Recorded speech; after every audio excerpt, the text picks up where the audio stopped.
Baik, assalamualaikum warahmatullahi wabarakatuh. Perkenalkan, nama saya Yoga Prasetya dengan NIM 200102 0009. Di sini saya akan mengerjakan tugas UAS, yaitu untuk mereview aplikasi Atlas. Di sini saya akan masuk dengan tugas saya, yaitu di kode C510.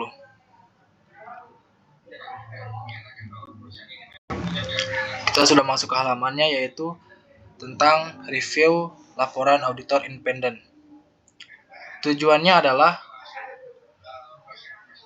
pada umumnya untuk menyatakan pendapat tentang kewajaran dalam semua hal yang material, posisi keuangan, hasil usaha, perubahan ekuitas, dan haruskah sesuai dengan prinsip akuntansi yang berlaku umum di Indonesia.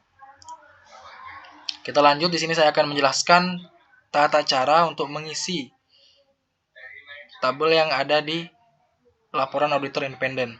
Di sini seperti biasa itu ada prosedur audit atau deskripsi singkat. Lalu di sini itu ada kriteria standar audit yang telah ditetapkan oleh Lembaga Pengembangan Auditor Internal. Di sini ada kondisi di draft LAI atau laporan auditor independen, isi dengan simbol V. Di kolom ini ada, jika ada tentang deskripsi yang ada di sini, maka tinggal diisi dengan huruf V. Baik, kita akan langsung masuk ke dalam laporan auditor independen nomor 1. Apakah laporan auditor sudah memuat nomor ketentuan register LAI sesuai dengan peraturan perundang-undangan? Jika ada, itu kita kasih simbol di kolom yang ada dengan simbol V. Lalu ini dengan item yaitu judul. Nomor 2, apakah laporan auditor telah memuat judul laporan auditor independen? Pastinya sudah sesuai dengan standar audit. Jika sudah, kita akan kasih simbol di kolom ada itu dengan simbol V. Pihak yang dituju, apakah laporan auditor telah ditujukan kepada pihak sesuai perikatan audit? Perikatan audit adalah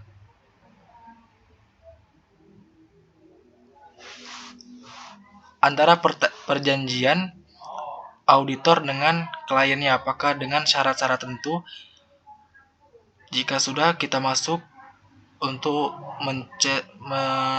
mengisi kolom dengan simbol V di kolom yang ada.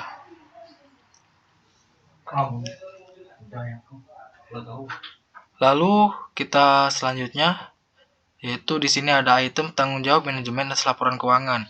Apakah laporan auditor independen sudah mencakup bagian dari judul tanggung jawab manajemen atas laporan keuangan? Jadi maksud di sini adalah dari laporan auditor yang sudah dibuat itu apakah sudah ada judul tanggung jawab manajemen atas laporan keuangan? Jika sudah, yang sesuai dengan standar audit, maka kita akan masukkan ke kolom ada. Kita kasih kolom dengan contreng V. Lalu di tabel nomor 6 itu ada apakah laporan auditor independen sudah menjelaskan tanggung jawab manajemen atas laporan keuangan?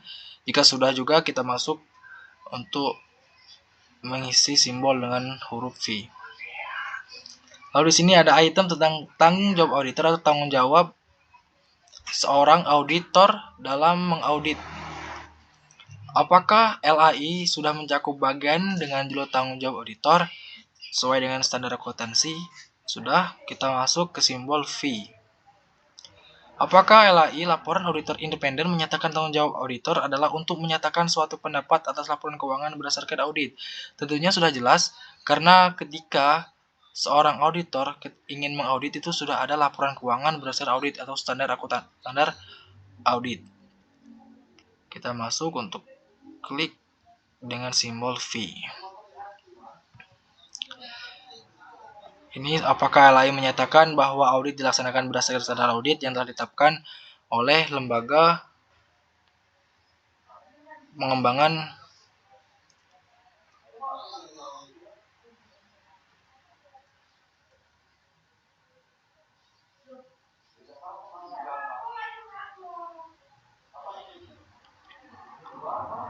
opini auditor.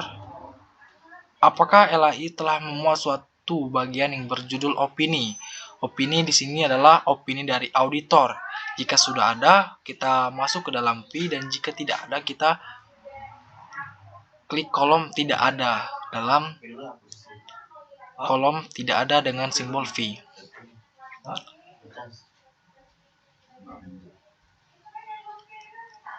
Di sini ada item tanggung jawab laporan lainnya dan tanda tangan auditor. Apakah LAI sudah ditandatangani oleh auditor?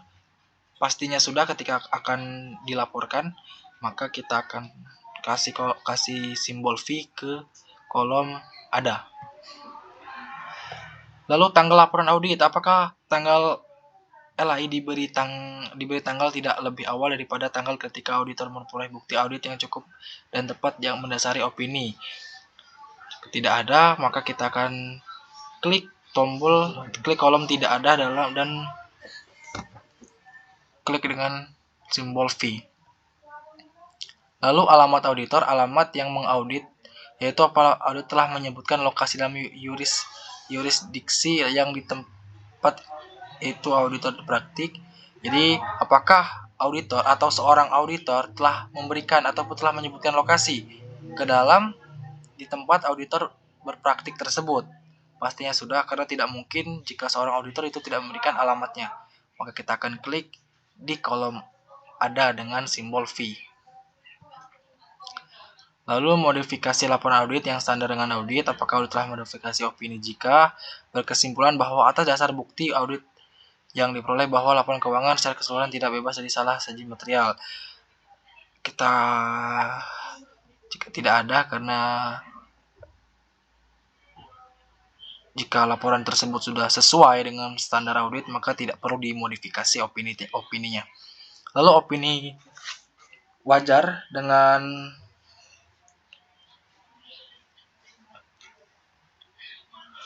Lalu kita masuk ke opini wajar dengan pengecualian. Dalam artian, opini wajar dengan pengecualian adalah menyatakan bahwa laporan keuangan atau entitas yang diperiksa menyajikan secara wajar. Dalam artian, semua hal yang bersifat tentang material, tentang posisi keuangan, hasil usaha, dan arus kas entitas itu sesuai dengan prinsip akuntansi yang berlaku umum di Indonesia.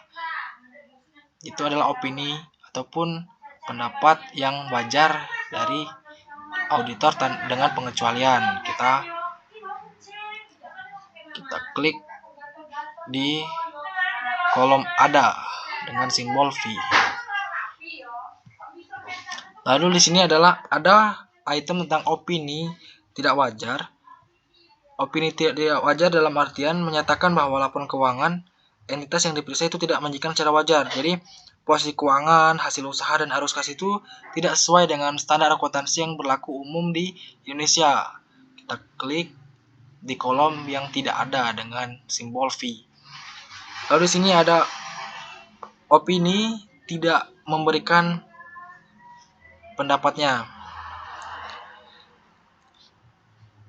Dalam artian di sini adalah opini yang diberikan auditor ketika mengauditor itu tidak memperoleh bukti yang cukup dari yang diauditnya.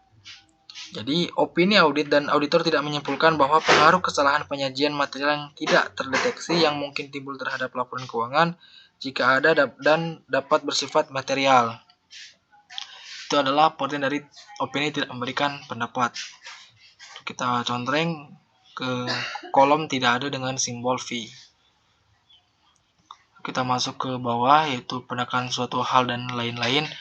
Apakah auditor telah mencantumkan suatu paragraf penekanan suatu hal ketika ada suatu hal yang penting dan fundamental bagi pemahaman pengguna laporan keuangan. Jadi maksud dari item dari tabel dengan nomor 30 itu adalah apakah seorang auditor yang mengaudit dari perusahaan tersebut, apakah sudah ada kata-kata yang mencantumkan penekanan terhadap pengguna laporan tersebut, apakah harus diperbaiki atau dipertahankan dalam laporan keuangan tersebut di paragrafnya.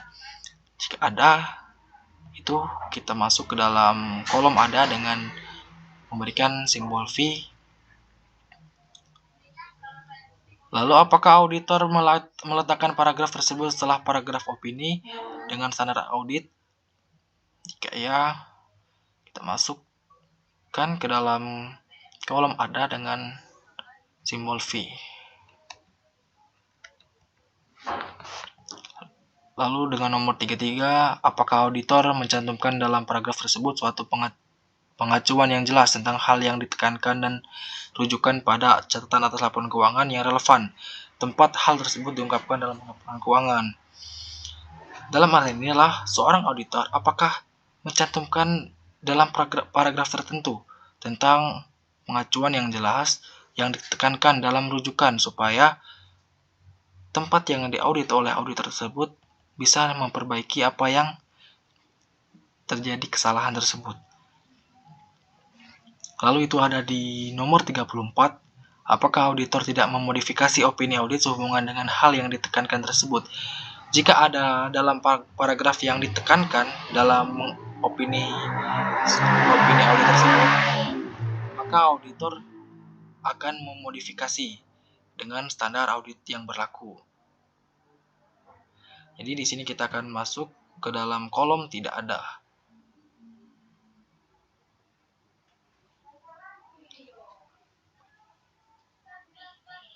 Maaf saya ulangi, maka di sini kita akan masuk ke kolom ada dengan simbol V. Lalu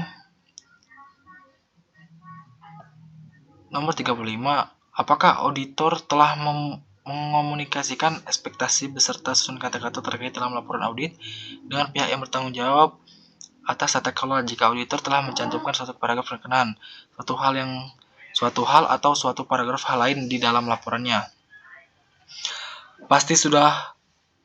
Pasti seorang auditor itu telah mengkomunikasikan ekspektasi beserta susunan katanya untuk pelaporan dalam audit tersebut. Kita akan klik di kolom ada dengan menggunakan V. Lalu kesimpulan di sini kita isi adalah bahwa seorang auditor telah mengaudit tempat yang akan diaudit itu sesuai dan hampir seluruhnya itu ada sesuai dengan deskripsi yang berlaku dalam pelaporan ataupun dalam laporan auditor independen. Dan di sini saya akan menekankan lagi bahwasanya tujuan dari laporan auditor independen pada umumnya adalah untuk menyatakan pendapat tentang kewajaran dalam semua hal. Jadi semua hal dalam kewajaran seperti material, posisi keuangan, hasil usaha, perubahan ekuitas dan arus kas itu sesuai dengan prinsip akuntansi yang berlaku umum di Indonesia. Itulah tujuannya untuk mereview laporan auditor independen. Mungkin itu saja Bu yang bisa saya jelaskan dalam tugas UAS praktikum pengauditan kali ini. Jika ada kata-kata yang salah ataupun tidak sesuai dengan yang sebenarnya, saya mohon maaf yang sebesar-besarnya dan kepada Allah saya mohon ampun. Saya akhiri wabillahi taufiq wal hidayah. Wassalamualaikum warahmatullahi wabarakatuh.